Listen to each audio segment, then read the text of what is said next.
क्राइकोपीडिया के YouTube channel पर आप सबों का स्वागत है। जैसा कि आप जानते हैं कि हम लगातार एनसीईआरटी 6 to 12 के जितने भी प्रश्न विगत एग्जाम में पूछे जा चुके हैं वो लेकर अभी पॉलिटिकल लेकर आ रहे हैं। इससे पहले का वीडियो हमने अपने चैनल पर अपलोड कर रखा है, तो चलिए इसके अगले पार्ट में आपका स्वागत है। तो चलिए, पहला प्रश्न है कि भारत के संविधान में पंचवर्षीय योजना और मौलिक दायित्व भाग्य कहाँ से लिया गया है? तो रूस के संविधान से। भारतीय संविधान में वाक्यांश कानून द्वारा स्थापित प्रक्रिया कहाँ से लिया गया? जापान के संविधान से। अगला प्रश्न है, भारतीय राजनीतिक प्रणाली को क्या कहा जाता है? अर्धसंघात्मक। भारतीय राजनीतिक प्रणाली को अर्धसंघात्मक। भारतीय राष्ट्रपति और प्रधानमंत्री कहाँ के राज्य की प्रमुख प्रतिकृति है? ब्रिटेन। भारतीय राष्ट्रपति और प्रधानमंत्री कहाँ के राज्य की प्रमुख प्रतिकृति है? ब्रिटेन।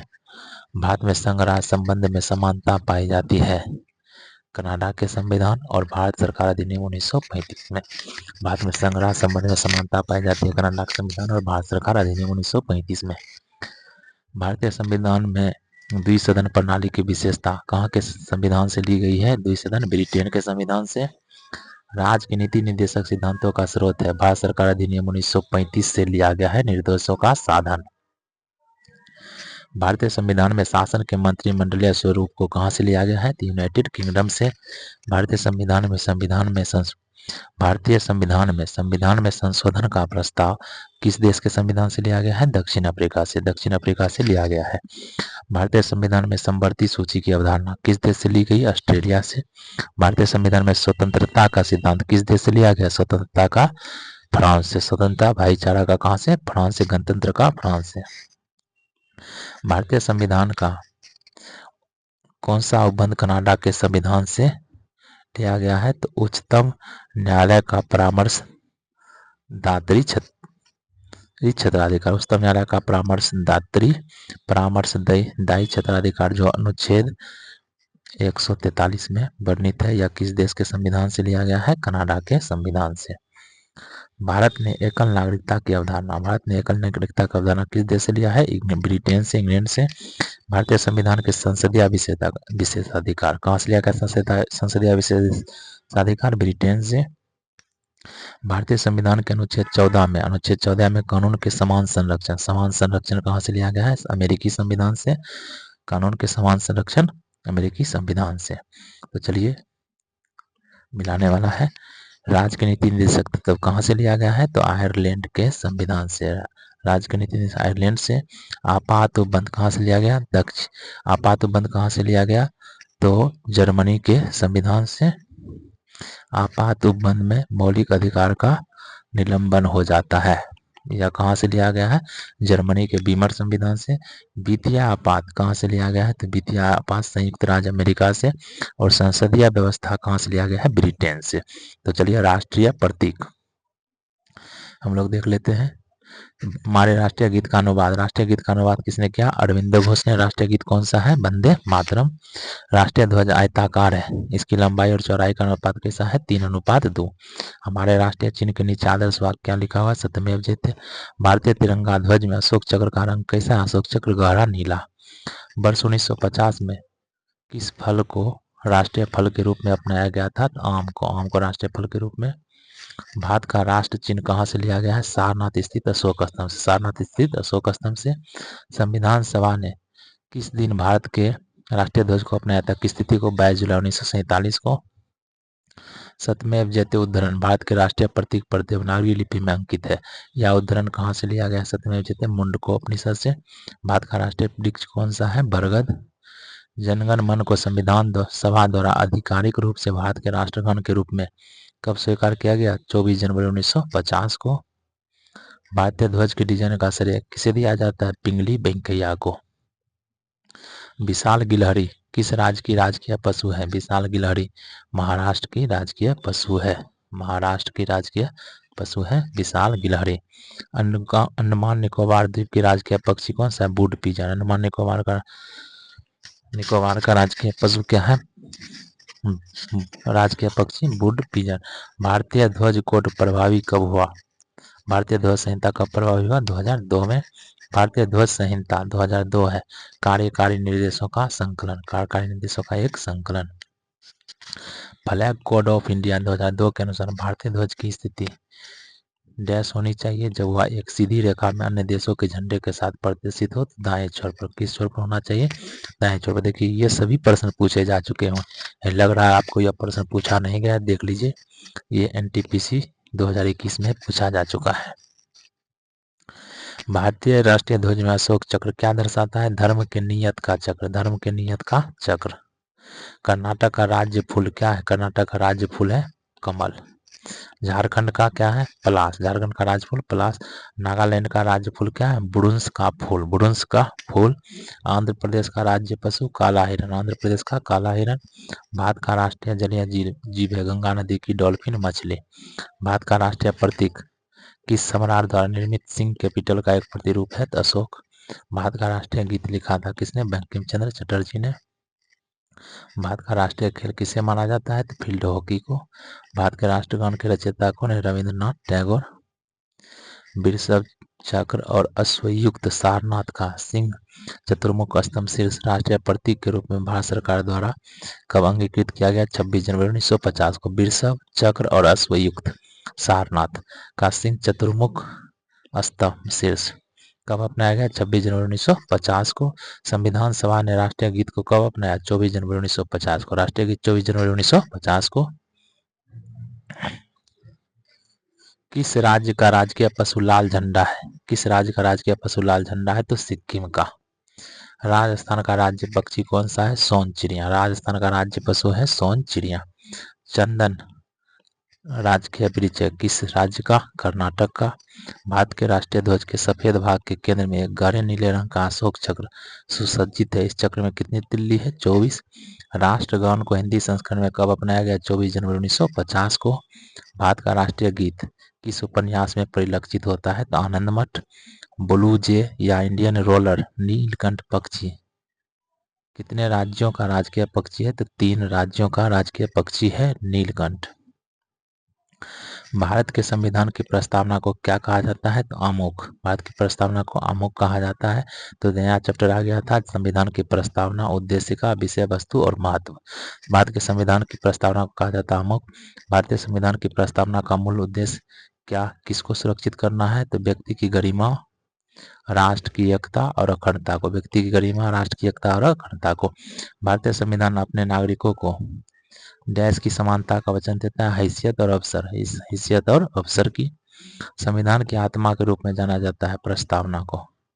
भारतीय संविधान की प्रस्तावना में समाजवादी शब्द लाया गया 42वां संविधान संशोधन द्वारा।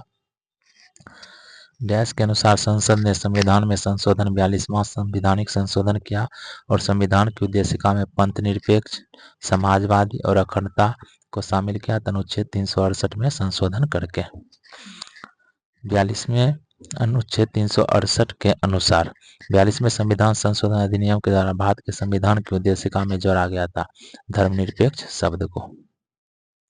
भारतीय संविधान में किस संशोधन द्वारा संप्रभु लोकतांत्रिक गणराज्य शब्दों को बदलकर संप्रभु, समाजवादी, धर्मनिरपेक्ष और लोकतांत्रिक गणराज्य कर दिया गया और राष्ट्र की एकता शब्दों को भी बदलकर राष्ट्र की एकता और अखंडता कर दिया गया? तो 42वें संविधान संशोधन 1976 के द्वारा।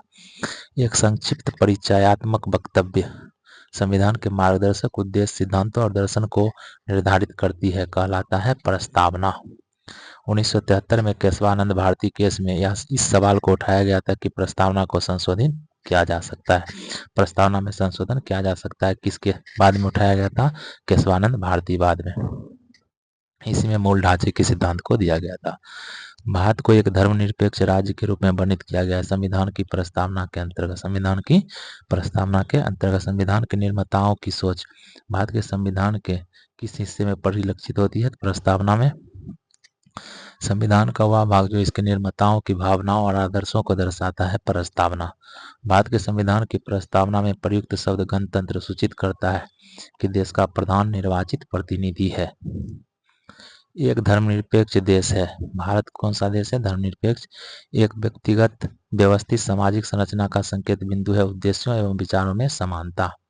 एक व्यवस्थित सामाजिक संरचना का संकेत बिंदु है उद्देश्य एवं विचारों में समानता। प्रस्तावना को संविधान की राजनीतिक कुंडली के रूप में वर्णित किया है किसने? के.एम. मुंशी ने। प्रस्तावना को संविधान की राजनीतिक कुंडली के रूप में वर्णित किया के.एम. मुंशी ने। प्रस्तावना के अनुसार भारतीय संविधान अपना अधिकार प्राप्त करता है भारत की जनता से।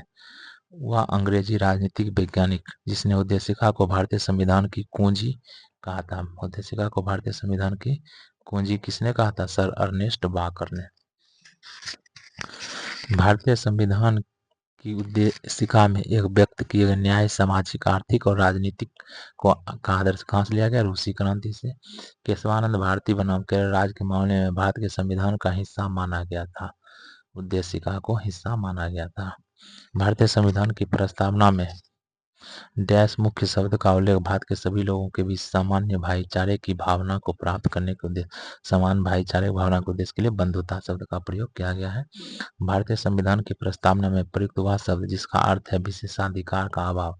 विशेषाधिकार का अभाव मतलब समानता। 26 नवंबर 1949 को गृहीत मूल भारतीय संविधान की प्रस्तावना में उल्लेख नहीं है। धर्मनिरपेक्ष शब्द का उल्लेख नहीं है। यह 42वां संविधान 1976 के द्वारा 42वां संविधान संशोधन 1976 के द्वारा जोड़ा गया। भारतीय संविधान की उद्देशिका में अब तक कितनी बार संशोधन किया गया? तो सिर्फ एक बार। वस्तु परक संकल्प में अभिव्यक्त मौलिक प्रतिबद्धताओं की वह सूची जिसे हमारे संविधान में स्थान दिया गया है। समानता का, स्वतंत्रता का, भ्रातृत्व, लोकतंत्र और संप्रभुता। समानता, स्वतंत्रता, भ्रातृत्व, लोकतंत्र और संप्रभुता। ये प्रश्न तभी याद रहेगा जब आपको प्रस्तावना याद रहेगा। शब्द समाजवाद, धर्मनिरपेक्षता, एकता और अखंडता संविधान की प्रस्तावना में शामिल किए गए थे। कब? 1976 में। संविधान की कुंजी की संज्ञा दी गई है उद्देशिका को। भारत में सर्वोच्च है संविधान। संविधान का वह एकमात्र हिस्सा जिसे पूरी तरह से हटा दिया गया है, भाग 7 को हटा दिया गया है। वह शब्द जो भारतीय संविधान की प्रस्तावना में उल्लेखित नहीं है, संज्ञा। भारतीय संविधान की प्रस्तावना में इसके सभी नागरिकों को न्याय प्रदान करने की व्यवस्था की गई है। तो कौन सा न्याय? सामाजिक, आर्थिक और राजनीतिक। संविधान की मूल संरचना की अवधारणा सर्वोच्च न्यायालय द्वारा प्रतिपादित की गई थी। केशवानंद भारती बनाम केरल राज्य बाद में। वह उद्देश्य जो भारत के संविधान की प्रस्तावना में वर्णित नहीं है तो आर्थिक स्वतंत्रता नहीं है। आर्थिक स्वतंत्रता नहीं है। आर्थिक न्याय की बात की गई है। इंडिया अर्थात भारत राज्यों का एक संघ होगा। भारतीय संविधान यूनियन शब्द देश के किस देश के संविधान से ग्रहण किया गया है? तो कनाडा। भारतीय संविधान की प्रस्तावना में वर्णन नहीं है आर्थिक स्वतंत्रता का। उच्चतम न्यायालय ने धारणा प्रस्तुत की कि उद्देश्य का संविधान का भाग है। किसमें? बम्बई बनाम यूनियन ऑफ इंडिया में। बम्बई बनाम यूनियन ऑफ इंडिया में। भारत के संविधान में उद्देशिका का विचार लिया गया अमेरिका के संविधान से। भारत का धर्मनिरपेक्ष राज्य वर्णित करता है संविधान की प्रस्तावना। भारत के संदर्भ में धर्मनिरपेक्ष शब्द का सही भाव व्यक्त करता है। भारत में राज्य का कोई धर्म नहीं है। भारतीय संविधान के उद्देश्यों को प्रतिबिंबित कौन करता है? संविधान की प्रस्तावना। भारतीय संविधान की प्रस्तावना में उल्लेखित नहीं है धार्मिक न्याय, उल्लेखित नहीं है। 3 न्याय, सामाजिक, आर्थिक और राजनीतिक न्याय। तो चलिए, भारतीय संविधान का दर्शन नहीं है। भारतीय संविधान का दर्शन नहीं है तो साम्यवाद दर्शन नहीं है। भारत के संविधान की प्रस्तावना का भाग्य नहीं है योजनाबद्ध विकास। भारतीय संविधान में किस शब्द का उल्लेख नहीं है? तो संघवाद का उल्लेख नहीं है। भारतीय संविधान का दर्शन नहीं है, साम्यवादी राज्य नहीं है, मतलब समाजवाद है। भारत के संविधान की प्रस्तावना का भाग नहीं है, योजनाबद्ध विकास नहीं है। भारतीय संविधान में शब्द का उल्लेख नहीं है तो संघवाद का उल्लेख नहीं है। भारतीय संविधान की प्रस्तावना में किसी व्यक्ति की गरिमा को सुनिश्चित करता है बंधुता। भारतीय संविधान में उद्देशिका को प्रस्तुत किया था जवाहरलाल नेहरू ने 13 दिसंबर 1946 को। भारतीय संविधान की प्रस्तावना में डैश जैसे महान आदर्शों का उल्लेख है। विचार, अभिव्यक्ति, विश्वास, आस्था और उपासना की स्वतंत्रता। विचार, अभिव्यक्ति, विश्वास, आस्था और उपासना की स्वतंत्रता। भारतीय संविधान को अर्धसंज्ञा किसने कहा? अर्धसंज्ञा किसने कहा? केसी हुइयर ने। डैश के मामले में एक समतावादी सामाजिक व्यवस्था की स्थापना को संविधान की मूल संरचना के रूप में माना गया है। समता बनाम आंध्र प्रदेश राज्य में। देखिए, जो बाद हुआ उसमें मिलाने वाला प्रश्न है। गोलकनाथ बाद कब हुआ? 1967 ईस्वी में हुआ था। 24वां संविधान संशोधन अधिनियम 1971 में, जो मौलिक अधिकार में संशोधन किया जा सकता है। केशवानंद भारती बाद 1973 में। 42वां संविधान संशोधन अधिनियम कब आया? 1976 में। तो यहाँ तक में दिक्कत नहीं होना चाहिए। तो आज की वीडियो में इतना ही। नेक्स्ट चैप्टर हम लोग लेकर आएंगे। संविधान में अनुच्छेद, अनुसूची और विभिन्न भाग, जो कि अगला वीडियो जो होगा काफी ही महत्वपूर्ण होगा। देखिए ये वीडियो में जितने भी प्रश्न हैं सभी प्रश्न विगत एग्जाम में पूछे जा चुके हैं। एक भी ऐसा प्रश्न नहीं है जो बिना पूछा हुआ है, तो इसलिए आप सबों के लिए किसी भी एग्जाम के लिए काफी ही यह महत्वपूर्ण होगा। तो इस वीडियो को आप देखें, 1 से 2 बार रिवीजन कीजिएगा। 1 से 2 बार देखिएगा तो अच्छा खासा रिवीजन हो जाएगा। वीडियो देखने के लिए धन्यवाद।